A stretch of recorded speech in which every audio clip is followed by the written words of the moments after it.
All right, so let's dive in and start with what is heliophysics. So heliophysics is the study of the sun and how the sun's behavior impacts everything in the solar system. So all of the planets, including Earth. And the sun is very dynamic, and it's always sending out the solar wind, which includes energetic particles, it includes magnetic fields, magnetized plasma, and electromagnetic radiation. So those are constantly streaming off the sun. In addition, there's periods where the sun is more active, and during these periods you can get solar flares, which you can see in the upper part of the picture of the sun. This is a large, bright explosion on the sun that releases radiation. And you can also get coronal mass ejections. And these are large eruptions of material that are sent out into space. And so all of the material, the solar wind, the space weather comes towards the planets and can impact and interact with those bodies. And on Earth, we have a magnetic field, an internal magnetic field that's driven by a dynamo that creates a magnetosphere. And so you can see the blue lines over here show what the magnetosphere looks like, and it creates this protective bubble around our planet that helps to protect us and shield us from the effects of space weather and the solar wind. And so in this talk, we're talking about Mars. And so here's, on Earth, you can see we have this nice structured magnetosphere. But then if we go and look at Mars, there's a different picture. And so here, now you can see what the magnetic field looks like on Mars. And this looks completely different than what you saw in the previous figure with Earth's well-structured magnetosphere, which created that shield around the planet. On Mars, first thing to note is that Mars doesn't have an internal magnetic field, so it doesn't have this dipole structure to the magnetic field lines coming out of the planet. Instead, what we have are draped magnetic field lines, and we call this an induced magnetosphere, where the solar wind is coming past the planet, and as it passes the planet, those magnetic field lines get draped around it. So those are the yellow magnetic field lines that you can see in the image. In addition, Mars has these crustal magnetic fields. So Mars no longer has an internal magnetic field, but in the past, Mars did. Mars had a dynamo, so a liquid core that was generating an internal magnetic field. And during that time period, when there was a lot of volcanism on Mars, you had the lava, which was flowing and cooling, and when it cools, the magnetic field gets frozen into those regions. So this is similar to what we have on Earth with seafloor spreading, where we can see the orientation of the magnetic field. This is how we know that Earth's magnetic field flips from north to south, back to north, because we can see it in the seafloor spreading. And so as the magma comes up and it cools, that magnetic field gets frozen in. So that's exactly what happened on Mars in specific regions, and we call these crustal magnetic fields. Here, these are the blue lines that you can see, the kind of loop around, and these are in the southern hemisphere of the planet. In addition, we have open magnetic field lines, which are the magenta lines. And so this complicated magnetosphere that we have on Mars, we call it a hybrid magnetosphere because it includes the induced magnetosphere, these draped field lines, and the crustal magnetic fields. And so this complicated structure then raises questions about Mars's atmospheric loss. So how does this impact the rate at which Mars is losing its atmosphere?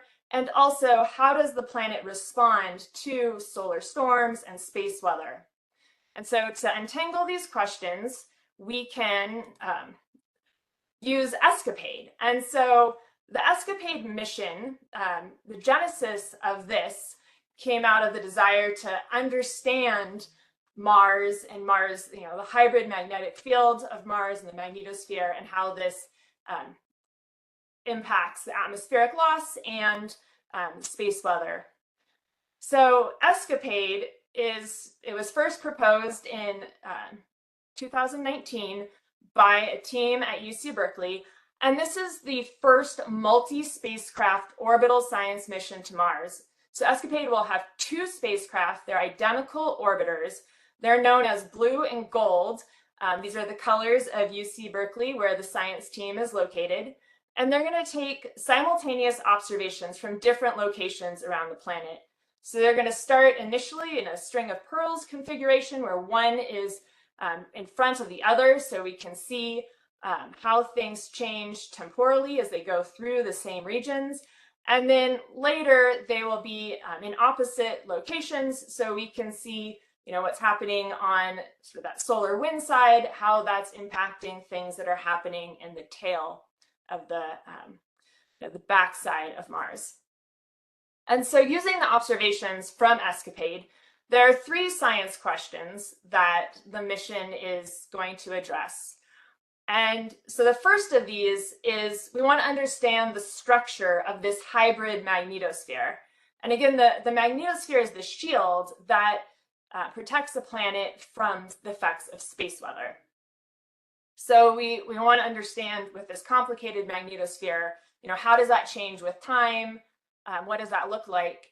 And then that feeds into the response of the magnetosphere to solar wind at Mars. And solar wind and space weather, at Earth we have a magnetosphere. It is helping to shield us from the solar wind and space weather effects. However, we still do see some effects from space weather. Space weather can affect our technology, so it impacts, the satellites in orbit can have issues. It impacts GPS systems. Space weather can even have impacts on the ground with the power grid. So there's a lot of effects we see on Earth from space weather.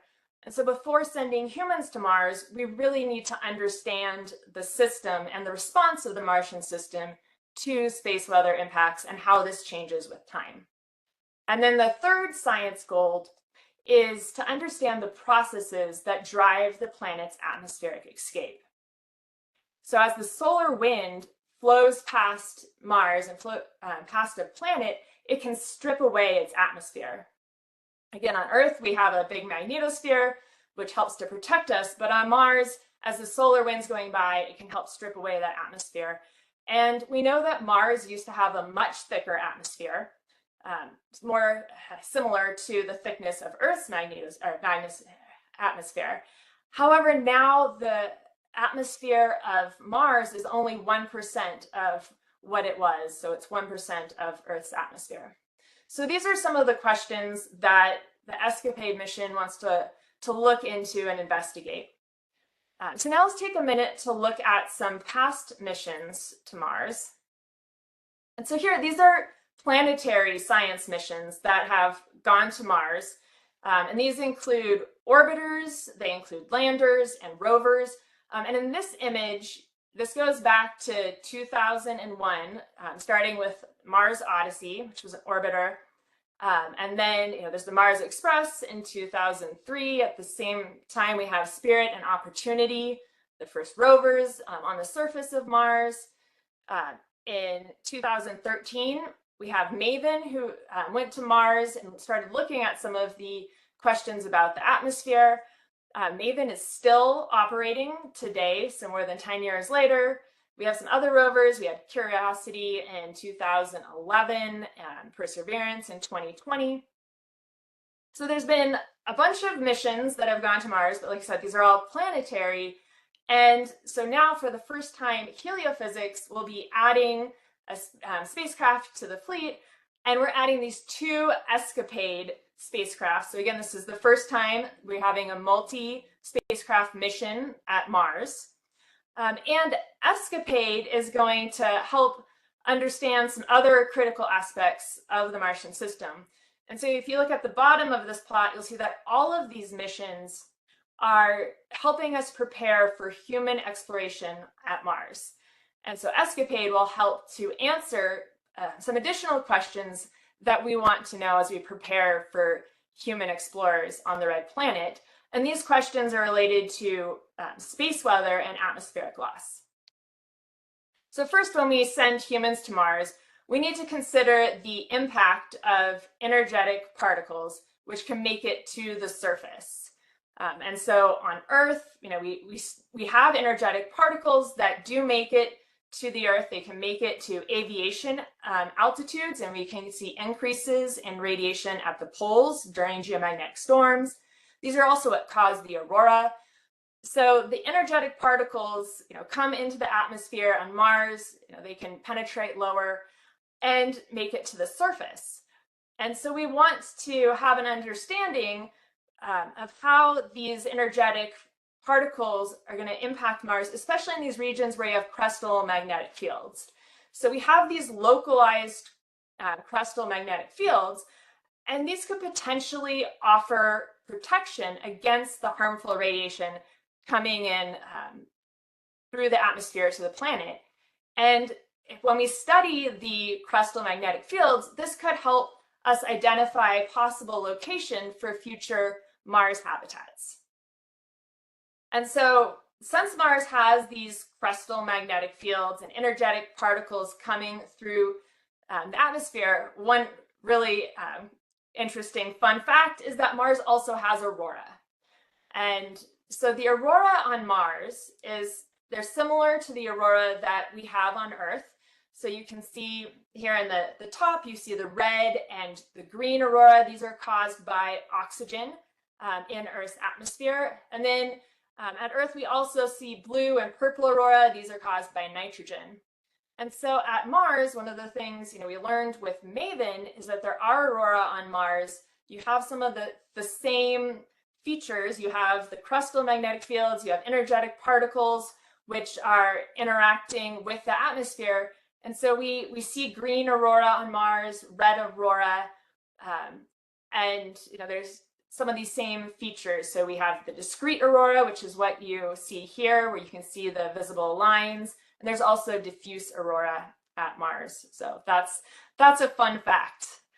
And now I'm going to turn it over to Alan, who's going to tell you a little bit more about the Heliophysics Systems Observatory and more about the ESCAPADE spacecraft. Thank you, Michelle. That was so interesting. So let's zoom back out a little bit from Mars and talk about the Heliophysics System Observatory. So what is a system observatory? Really, this is, as you can see, we have multiple spacecraft out in space, and they all have their own instruments, and they're all collecting their own science. And this is what kind of composes that system. And it's an observatory because it's observing all the different types of science. So currently in NASA's Science Mission Directorate in Heliophysics, we have 20 operating missions with 27 spacecraft, which means like ESCAPADE, a few of those missions have multiple spacecraft. We also have 13 more missions that are in formulation or implementation, meaning we're building them right now, and one is in acquisition. If you look towards the bottom, you see CubeSats. A CubeSat is a very small satellite that's 4 inches on each side, a 4-inch cube, and yet it actually acts as a satellite, and we have instruments that can collect data and still send it to Earth. They act as great educational tools for teaching, students in college how to, prepare and build spacecraft and instruments.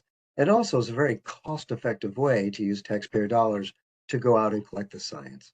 Another way that we collect science is we use hosted payloads. So we'll build an instrument, and then we'll go out to a space station or another satellite manufacturer and say, hey, if you're going to be flying a satellite, can we just buy some space and we'll put our instrument on there? These are ways that we try to do science, but do it in a cost-effective manner to use taxpayers' dollars in a very responsible way.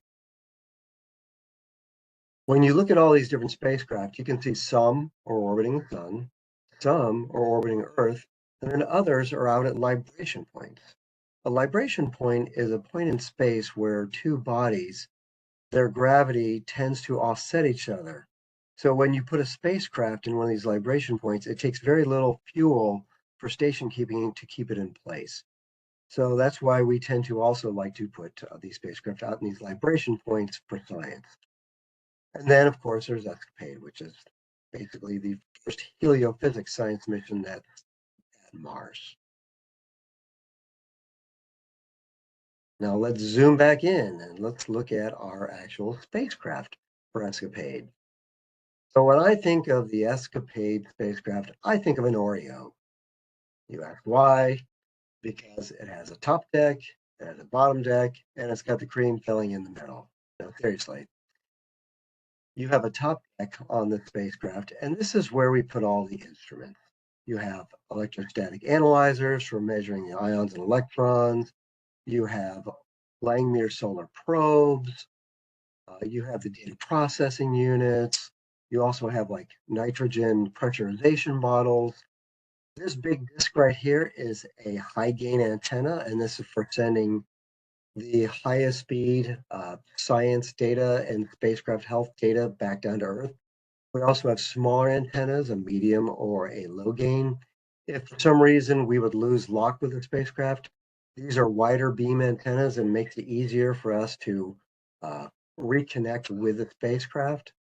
Coming down to this bottom deck, you can see we have all sorts of different pressurants. We have sun sensors down here. And then in the middle, these big, huge containers contain our fuel and our oxidizer. And then, of course, down here at the bottom, this is where the fire comes out. It's the most important part. But I can't forget the solar arrays as well. The purpose of the solar arrays is to collect the sun energy, turn it into electricity, and then we store it as power in the batteries. One of these spacecraft, how big are they? With no fuel, it's about 206 kilograms. But when we fill it up with fuel, it jumps all the way up to 532 kilograms. And then for size comparison, this spacecraft is somewhere between your washing machine and your refrigerator to kind of give you a scope of the size. Now, this is what they really look like. These two, the blue and the gold spacecraft, are out at Rocket Lab in Long Beach inside of a clean room.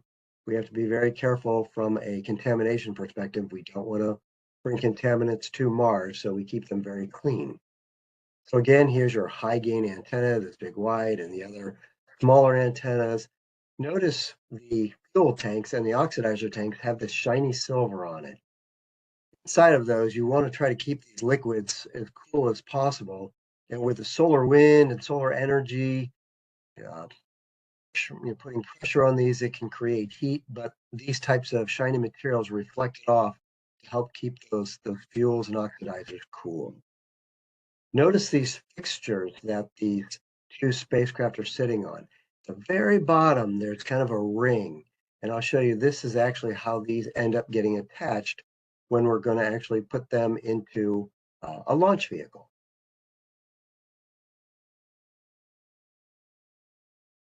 This is an ESPA ring, it's a secondary payload adapter. And these aren't actually ESCAPADE spacecraft, but it's just a good depiction to help you really visualize how we actually mount these before we get them onto a rocket. So here are the two spacecraft. They're mounted into these mounting rings. And so how do we get them off when they got into space? There's these rings, these deployment rings, and they're like these two smushed together rings with springs inside. And so the spacecraft will send a signal and tell a detonator to tell these springs to release, which then pushes half of that ring away so that the spacecraft can deploy. This is what it looks like inside of the fairing. This is your payload adapter, and then this is that ESPA ring sitting on top of it. Our two spacecraft would be attached to these circular ports. And on this particular mission, there's actually another spacecraft that sat on top. We call that a cake topper. And so this is the whole fairing. And if you look to the right, this kind of gives you now from the outside, gives you the view of exactly kind of how it all comes together. Now, spacecraft operations. We've been out cruising now for 6 to 9 months to get to Mars. And after we get there, we do our Mars injection into orbit. We start out as Michele said, as a string of pearls. You've got each spacecraft following each other so that this one can move into space where it was and take measurements. So then you have multiple temporal measurements. After doing that for 6 months, we go, let's do a detour. And one of the two spacecraft are going to turn 90 degrees and go into a perpendicular orbit for 6 months. So they're then looking at looking at it from two different perspectives. Why is this important? Over here to the right, you've probably seen this many times. If you're up close to an elephant's leg and you're looking at it, you don't know if it's an elephant's leg or if that's a tree. But if you back up far enough with multiple points of view, you can actually see what's going on in the big picture. That's why it's so important to have these multiple spacecraft and taking multi-measurements. Now let's have some fun. Michele explained the science and why it's so important of what we're doing. The reality is we're doing all this because one day we want to go to Mars.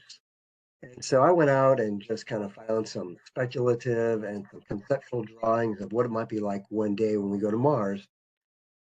After we have all this great escapade data to help us, to be able to live and survive.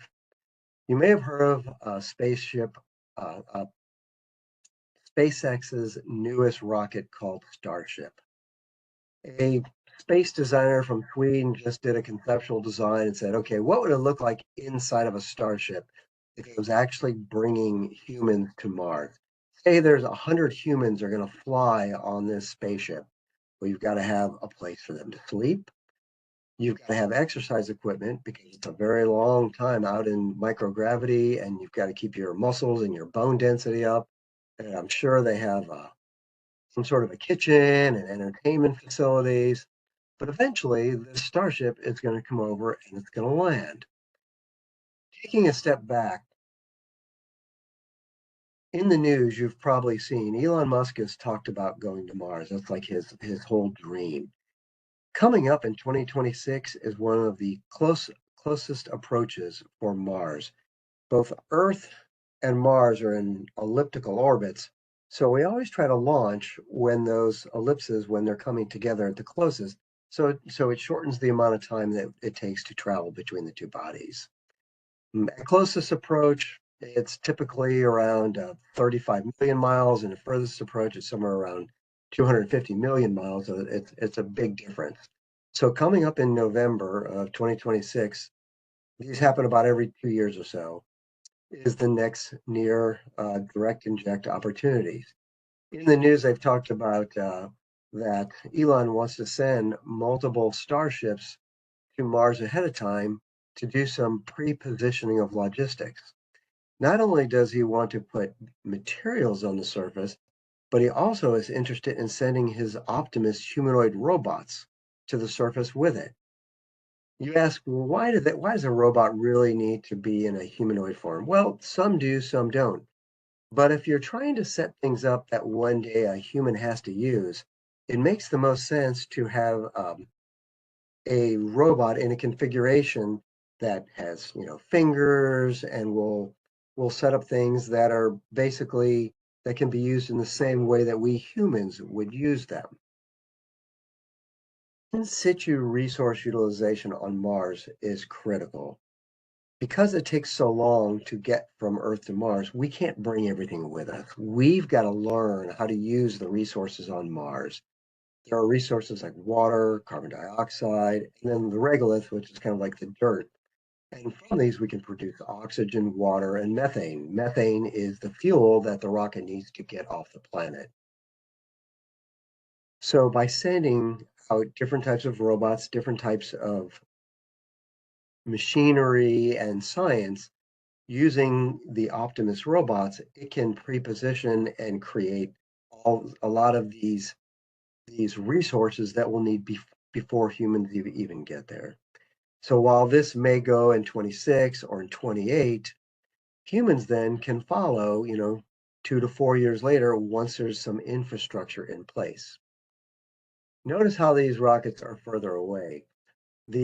Once these robotic systems get to Mars, when a rocket comes down and touches the surface, those engines have a lot of force, and so it sends rocks and debris flying everywhere.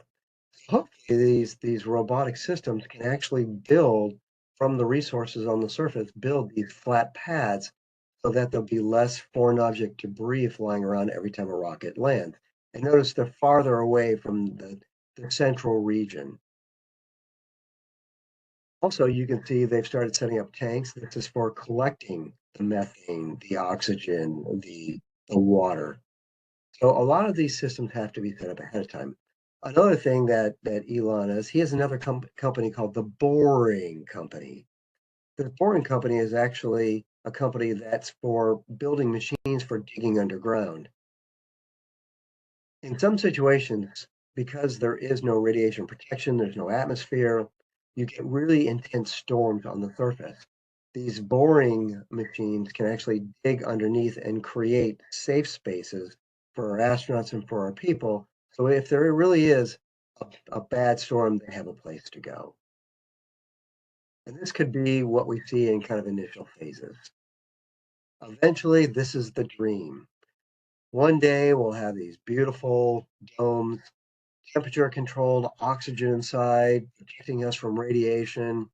And who knows, there's a lot of studies right now where even they're trying to figure out how we can actually grow plants on the Mars surface. Sure, we can grow them in greenhouses, but it would sure be nice if we could grow some things in open space. You know, for plants to grow, they need carbon dioxide and they need light. That's for photosynthesis, but we're still missing oxygen. And the other thing is that the Mars surface has temperature swings of almost 200 degrees Fahrenheit from nighttime to daytime. That's a pretty challenging environment for plants to live. So this is still something out in the future, but I know scientists are working on it. Like I say, this is something that one day, hopefully, humanity can move off, and we can be living on multiple planets. Conclusion: heliophysics is the coolest, hottest science to study. Thank you.